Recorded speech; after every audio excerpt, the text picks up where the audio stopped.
Bonjour, le musée de la Grande Guerre du Pays de Meaux va être inauguré le 11 novembre 2011. L'occasion pour nous d'essayer de comprendre un peu mieux ce qui a pu pousser les hommes à s'entretuer pendant cette guerre terrible qui a été la Première Guerre mondiale. Nous sommes ici à Meaux et c'est à quelques kilomètres d'ici, en Pays de Meaux, qu'ont été stoppées les troupes allemandes dans leur progression vers Paris en 1914. Comme chaque semaine, nous allons retrouver notre spécialiste de la Grande Guerre, Jean-Pierre Vernet, et avec lui, nous allons évoquer l'occupation allemande et ses conséquences sur les populations civiles. Suivez-moi. Jean-Pierre Vernet, bonjour. Bonjour. On se retrouve aujourd'hui pour, bien entendu toujours à travers l'événement d'inauguration du musée de la Grande Guerre, parler de cette guerre de 14-18, mais de l'occupation. Alors ma première question, la première question qu'on se pose, c'est elle a eu lieu où géographiquement? L'occupation se traduisait comment à l'époque? Déjà le 5 septembre, les Allemands sont devant Meaux.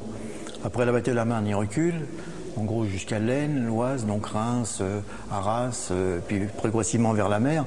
Et en octobre, on peut considérer que presque 11 départements sont occupés et vont rester occupés pour la majorité jusqu'en 1918.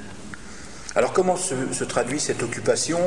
Il y a des réquisitions de lieux? Alors, avant de parler de l'occupation, il faut penser qu'au fur et à mesure que les armées allemandes avancent, une partie de la population va fuir, oui, traditionnellement. Donc ça, ce sont les réfugiés qui vont vivre pendant 4 ans sur le territoire encore français.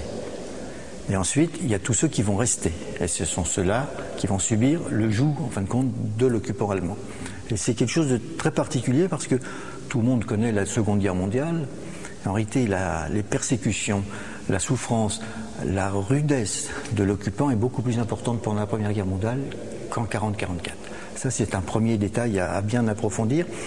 Et ensuite, il faut comprendre aussi qu'au départ, pour l'armée allemande ou pour la nation allemande, l'occupation ne doit rien coûter. Très vite, il va falloir que l'occupation serve pour les troupes qui l'occupent, et ensuite, elle va servir à l'effort de guerre. Donc peu à peu, il va y avoir des avis, des commandements et des réquisitions de plus en plus dures, de plus en plus fortes. Mais à la fin, en 1918, lorsque les Alliés vont retrouver ces départements, il n'y aura plus d'oreillers, plus d'enclumes, plus rien. Tout aura été pillé, volé pour gagner la guerre, pour l'Allemagne. Mais il n'y aura plus une usine, plus un puits de charbon, les mines de fer, tout est saccagé. Les besoins allemands étaient aussi importants que ça? Chaque jour qui passait, il fallait de plus en plus de moyens, il fallait de plus en plus d'obus, il fallait de plus en plus de coton, il fallait de plus en plus de tissu, du cuir, et puis voilà. Le cuir pour eux est un problème qui se pose tout de suite. Il faut faire des bottes, il faut faire des uniformes.